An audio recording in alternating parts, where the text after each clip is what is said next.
Good evening, Muggles. This is Chapter 3 of Harry Potter and the Philosopher's Stone, The Letters from No One. The escape of the Brazilian boa constrictor earned Harry his longest ever punishment. By the time he was allowed out of the cupboard again, the summer holidays had started and Dudley had already broken his new cine camera, crashed his remote controller aeroplane, and, first time on his racing bike, knocked down old Mrs. Fig as she crossed River Drive on her crutches. Harry was glad school was over, but there was no escaping Dudley's gang, who visited the house every single day. Piers, Dennis, Malcolm and Gordon were all big and stupid. But as Dudley was the biggest and the stupidest of them all, he was the leader. The rest of them were all quite happy to join in on Dudley's favourite sport, Harry hunting. This was why Harry spent as much time as possible out of the house, wandering around and thinking about the end of the holidays where he could see a tiny ray of hope. When September came, he would be going off to secondary school, and for the first time in his life, he wouldn't be with Dudley. Dudley had a place at Uncle Vernon's old school, Smeltings. Piers Polkiss was going there too. Harry, on the other hand, was going to Stonewall High, the local comprehensive. Dudley thought this was very funny. They stuff people's heads down the toilet first day at Stonewall, he told Harry. Want to come upstairs and practice? No thanks, said Harry. The poor toilets never had anything as horrible as your head down it. It might be sick. Then he ran before Dudley could work out what he'd said. One day in July, Aunt Petunia took Dudley to London to buy his Smeltings uniform, leaving Harry at Mrs. Fig's. Mrs. Fig wasn't as bad as usual. It turned out she'd broken her leg tripping over one of her cats, and she didn't seem quite as fond of one of them as before. She let Harry watch television and gave him a bit of chocolate cake that tasted as if it had been in her cupboard for several years. That evening, Dudley paraded around the living room for the family in his brand new uniform. Smelting boys wore maroon tailcoats, orange knickerbockers, and a flat straw hat called boater. They also carried knobbly sticks used for hitting each other while the teachers weren't looking. This was supposed to be good training for later in life. As he looked at Dudley in his new knickerbockers, Uncle Vernon said gruffly that it was the proudest moments of his life. Aunt Petunia burst into tears and she said she couldn't believe it was her Ikey Dudleykins. He looked so handsome and grown up. Harry didn't trust himself to speak. He thought 2 of his ribs might already have cracked from trying not to laugh. There was a horrible smell in the kitchen next morning when Harry went in for breakfast. It seemed to be coming from a large metal tub in the sink. He went to have a look. The tub was full of what looked like dirty rags in grey water. "What's this?" he asked Aunt Petunia. Her lips tightened as they did if he dared to ask a question. "Your new school uniform," she said. Harry looked in the bowl again. "Oh," he said. "I didn't realise it had to be so wet." "Don't be stupid," snapped Aunt Petunia. "I'm dyeing some of Dudley's old things grey for you. It'll look just like everyone else's when I've finished." Harry seriously doubted this, but thought it best not to argue. He sat down at the table and tried not to think about how he was going to look on his first day at Stonewall High. Like he was wearing bits of old elephant skin, probably. Dudley and Uncle Vernon came in, both with wrinkled noses because of the smell from Harry's new uniform.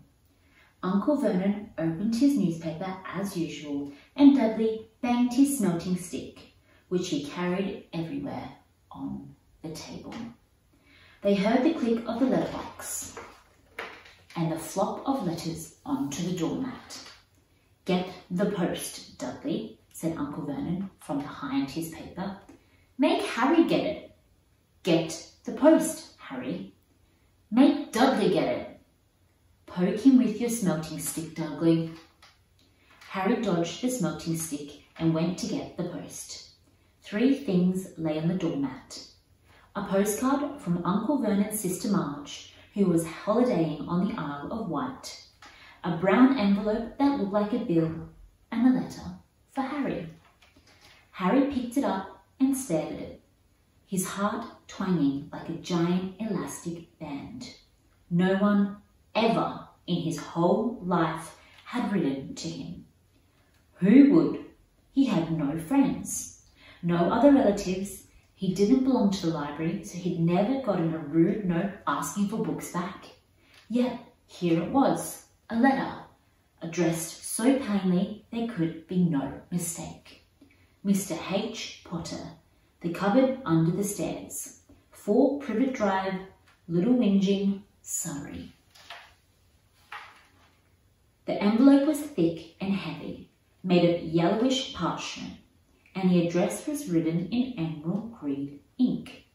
There was no stamp. Turning the envelope over, his hand trembling, Harry saw a purple wax seal bearing a coat of arms, a lion, an eagle, a badger, and a snake, surrounding a large letter H. "Hurry up, boy," shouted Uncle Vernon from the kitchen. "What are you doing? Checking for letter bombs?" He chuckled at his own joke. Harry went back to the kitchen, still staring at his letter. He handed Uncle Vernon the bill and the postcard, sat down and slowly began to open the yellow envelope. Uncle Vernon ripped open the bill, snorted in disgust and flipped over the postcard.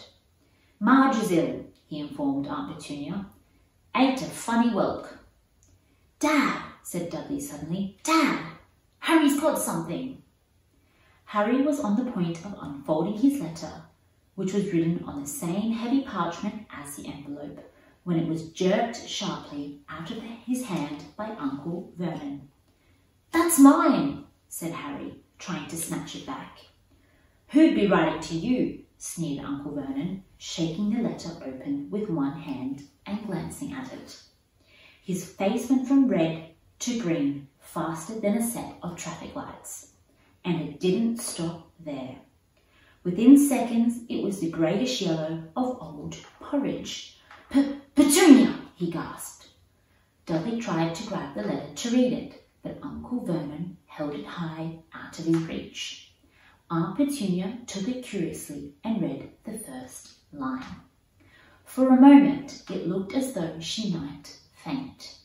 She clutched her throat and made a choking noise. "Vernon! Oh my goodness, Vernon!" They stared at each other, seeming to have forgotten that Harry and Dudley were still in the room. Dudley wasn't used to being ignored. He gave his father a sharp tap on the head with his smelting stick. "I want to read the letter," he said loudly. "I want to read it," Harry said furiously, "as it's mine." "Get out, both of you," croaked Uncle Vernon, stuffing the letter back inside its envelope. Harry didn't move. "I want my letter," he said. "Let me see it," demanded Dudley. "Out!"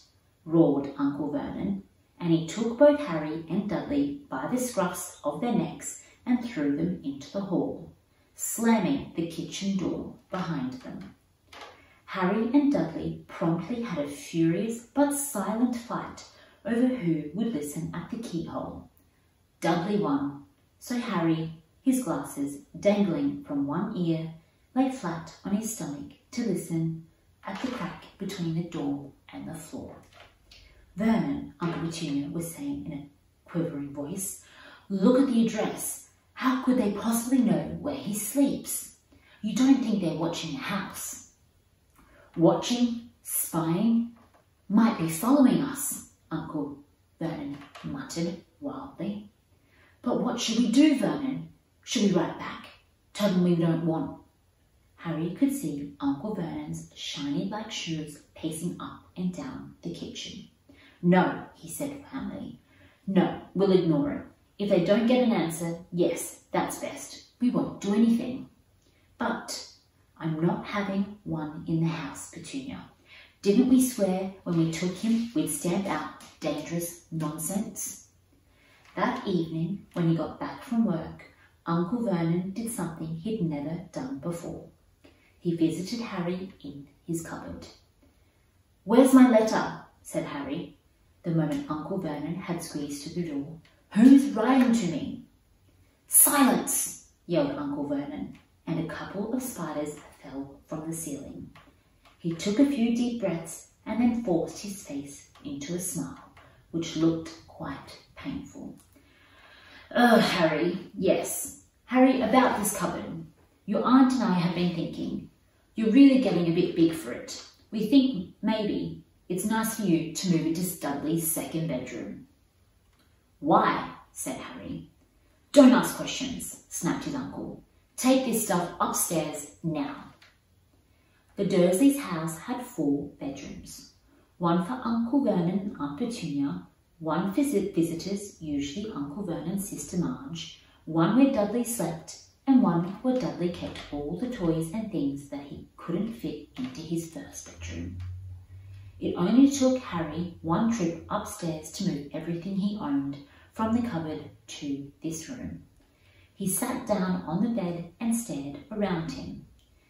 Nearly everything in here was broken. The month-old cine camera was lying on the top of a small working tank Dudley had once driven over the next door's dog. In the corner was Dudley's first ever television set, which he put his foot through when his favourite program had been cancelled. There was a large bird cage which had once held a parrot that Dudley had swapped at school for a real air rifle, which was up on a shelf with the end all bent because Dudley had sat on it. Other shelves were full of books.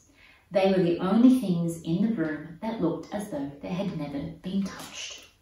From downstairs came the sound of Dudley's bawling at his mother. "I don't want him there. I need that room. Make him get out."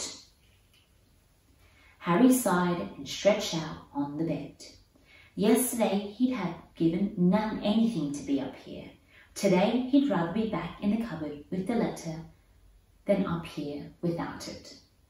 Next morning at breakfast, everyone was rather quiet. Dudley was in shock.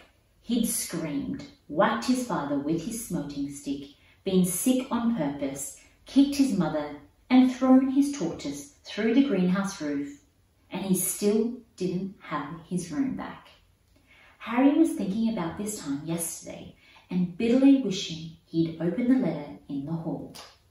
Uncle Vernon and Aunt Petunia kept looking at each other darkly. When the post arrived, Uncle Vernon, who seemed to be trying to be nice to Harry, made Dudley go and get it. They heard him banging things with the smoking stick all the way down the hall. Then he shouted, "There's another one! Mr. H. Potter, the smallest bedroom, 4 Privet Drive." With a strangled cry, Uncle Vernon leapt from his seat and ran down the hall, Harry right behind him. Uncle Vernon had wrestled Dudley to the ground to get the letter from him, which was made difficult by the fact Harry had grabbed Uncle Vernon around the neck from behind. After a minute of confused fighting, in which everyone got hit by the smoking sticks, Uncle Vernon straightened up, grasping for breath with Harry's letter clutched in his hand. "Go to your cupboard, your bedroom," he wheezed at Harry. "Dudley, just go." Harry walked around and around his new room. Someone knew he had moved out of his cupboard, and they seemed to know he hadn't received his first letter. Surely that meant they'd try again. And this time he'd make sure they didn't fail. He had a plan. The repaired alarm clock rang at 6 o'clock the next morning. Harry turned it off quickly and dressed silently. He mustn't wake the Dursleys. He stole downstairs without turning on any of the lights. He was going to wait for the postman on the corner of Privet Drive and get the letters for number 4 first. His heart hammered as he crept across the dark hall towards the front door. Ah! Harry had leapt into the air. He'd been trodden on by something big and squashy on the doormat. Something's alive! Lights clicked on upstairs, and to his horror, Harry realised that the big, squashy something had been his uncle's face. Uncle Vernon had been lying at the foot of the front door in the sleeping bag, clearly making sure that Harry didn't do exactly what he'd been trying to do. He shouted at Harry for about half an hour and then told him to go and make a cup of tea. Harry shuffled miserably off into the kitchen, and by the time he got back, the post had arrived, right into Uncle Vernon's lap. Harry could see 3 letters addressed in green ink. "I want," he began, but Uncle Vernon was tearing the letters into pieces before his own eyes. Uncle Vernon didn't go to work that day. He stayed at home and nailed up the letterbox. "See," he explained to Aunt Petunia through a mouthful of nails. "If they can't deliver in them, then I'll give up." "I'm not sure that'll work, Vernon." "Oh, these people's minds work in strange ways, Petunia. They're not like you and me," he said, trying to knock another nail into a piece of fruitcake that Petunia had just bought him. On Friday, no fewer than 12 letters arrived for Harry. As they couldn't go through the letterbox, they had been pushed under the door, slotted through the sides, and even a few forced through the small windows in the downstairs toilet. Uncle Vernon stayed home again. After burning all the letters, he got out a hammer and nails and boarded up the cracks around the front door so that no one could get in. He hummed Tiptoe Through the Tulips as he worked, and jumped at small noises. On Saturday, things began to get out of hand. 24 letters to Harry found their way into the house, rolled up and hidden inside each of 24 eggs that a very confused milkman had handed Aunt Petunia through the living room window. While Uncle Vernon made furious telephone calls to the post office and the dairy trying to find someone to complain, Aunt Petunia shredded the letters in her food mixer. "Who on earth wants to talk to you this badly?" Dudley asked Harry in amazement. Next moment, 30 or 40 letters came pelting out of the fireplace like bullets. The Dursleys ducked, but Harry leapt into the air trying to catch one. "Out! Out!" Uncle Vernon seized Harry around the waist and threw him into the hall. When Aunt Petunia and Dudley had run out with their arms over their faces, Uncle Vernon slammed the door shut. They could hear the letters still streaming into the room, bouncing off the walls and floor. "That does it," said Uncle Vernon, trying to speak calmly but pulling great tufts out of his moustache at the same time. "I want you all back here in 5 minutes, ready to leave. We're going away. Just pack some clothes. No arguments." He looked so dangerous with half his moustache missing that no one dared argue. 10 minutes later, they had wrenched their way through the boarded-up doors and were in the car, speeding towards the motorway. Dudley was sniffling in the back seat. His father had hit him around the head for holding them up while he tried to pack his television, video and computer in his sports bag. They drove and they drove. Even Aunt Petunia didn't dare ask where they were going. Every now and then, Uncle Vernon would take a sharp turn and drive in the opposite direction for a while. Shake 'em off, he would mutter whenever he did this. They didn't stop to eat or drink all day. By nightfall, Dudley was howling. He hadn't had such a bad day in all his life. He was hungry, he'd missed 5 television programs he wanted to see, and he'd never gone so long without blowing up an alien on his computer. Uncle Vernon stopped at last, outside a gloomy-looking hotel on the outskirts of a big city. Dudley and Harry shared a room with twin beds and damp, musty sheets. Dudley snored, but Harry stayed awake, sitting on the windowsill, staring down at the lights of passing cars and wondering. They ate stale cornflakes and cold tinned tomatoes on toast for breakfast the next day. They had just finished when the owner of the hotel came over to their table. "Excuse me, but is one of you Mr. H. Potter? I only got about 100 of these at front desk." She held up a letter that could read the green ink address. "Mr. H. Potter, Room 17, Railview Hotel, Cokeworth." Harry made a grab for the letter, but Uncle Vernon knocked his hand out of the way. The woman stared. "I'll take them," said Uncle Vernon, standing up quickly and following her from the dining room. "Wouldn't it be better just to go home, dear?" Aunt Petunia suggested timidly hours later. But Uncle Vernon didn't seem to hear her.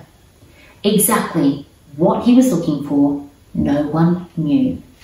He drove them in to the middle of a forest, got out, looked around, shook his head, got back in the car, and off they went again. The same thing happened in the middle of a ploughed field, halfway across a suspension bridge and at the top of a multi-story car park. "Daddy's gone mad, hasn't he?" Dudley asked Aunt Petunia, dully late that afternoon. Uncle Vernon had parked at the coast, locked them all inside the car, and disappeared. It started to rain. Great drops beat on the roof of the car. Dudley snivelled. "It's Monday," he told his mother. "The Great Humberto's on tonight. I want to stay somewhere with a television." Monday. This reminded Harry of something. If it was Monday, and you could usually count on Dudley to know the days of the week because of television, then tomorrow, Tuesday, was Harry's 11th birthday. Of course, his birthdays were never exactly fun. Last year, the Dursleys had given him a coat hanger and a pair of Uncle Vernon's old socks. Still, you weren't 11 every day. Uncle Vernon was back and he was smiling. He was also carrying a long, thin package and didn't answer Aunt Petunia when she asked what he bought. "Found the perfect place," he said. "Come on, everyone get out." It was very cold outside the car. Uncle Vernon was pointing at what looked like a large rock way out to sea. Perched on the top of the rock was the most miserable little shack you could imagine. One thing was certain, there was no television in there. "Storm forecast for tonight," said Uncle Vernon, gleefully, clapping his hands together. "And this gentleman kindly agreed to lend us his boat." A toothless old man came ambling up to them, pointing with a rather wicked grin at an old rowing boat bobbing in iron grey water below. "I've already got us some rations," said Uncle Vernon, "so all aboard." It was freezing in the boat. Icy sea spray and rain crept down their necks and a chilly wind whipped their faces. After what seemed like hours, they reached the rock where Uncle Vernon, slipping and sliding, led the way down the broken down house. Inside was horrible. It smelled strongly of seaweed. The wind whistled through the gaps in the wooden walls, and the fireplace was damp and empty. There were only 2 rooms. Uncle Vernon's rations turned out to be a packet of crisps each and 4 bananas. He tried to start a fire, but the empty crisp packets just smoked and shriveled up. "Could do with some of these letters right now, eh?" he said cheerfully. He was in a very good mood. Obviously, he thought nobody stood a chance of reaching them in a storm to deliver post. Harry privately agreed, though that didn't cheer him up at all. As night fell, the promised storm blew up around them. Spray from the high waves splattered the walls of the hut, and a fierce wind rattled filthy windows. Aunt Petunia found a few mouldy blankets in the second room and made up a bed for Dudley on the moth-eaten sofa. She and Uncle Vernon went off to the lumpy bed next door, and Harry was left to find the softest bit of floor he could curl up under, with the thinnest, most ragged blanket. The storm raged more and more ferociously as the night went on. Harry couldn't sleep. He shivered and turned over, trying to get comfortable, his stomach rumbling with hunger. Dudley's snores were drowned by the low rolls of thunder that started near midnight. The lighted dial of Dudley's watch was dangling over the edge of the sofa on his fat wrist, told Harry he'd been 11 in 10 minutes' time. He lay and he watched his birthday tick nearer, wondering if the Dursleys would remember at all, wondering where the letter writer was now. 5 minutes to go. Harry heard something creak outside. He hoped the roof wasn't going to fall in, although he might be warmer if it did. 4 minutes to go. Maybe the house in Privet Drive would be so full of letters when they got back that he'd be able to steal one somehow. 3 minutes to go. Was that the sea slapping around hard on the rock like that? And was that the funny noise crunching? Was the rock crumbling into the sea? 2 minutes to go. 1 minute to go, and it'd be 11. 30 seconds, 20, 10, 9. Maybe he'd wake up Dudley just to annoy him. 3, 2, 1, boom! The whole shack shivered, and Harry sat bolt upright, staring at the door. Someone was outside, knocking to come in. The end.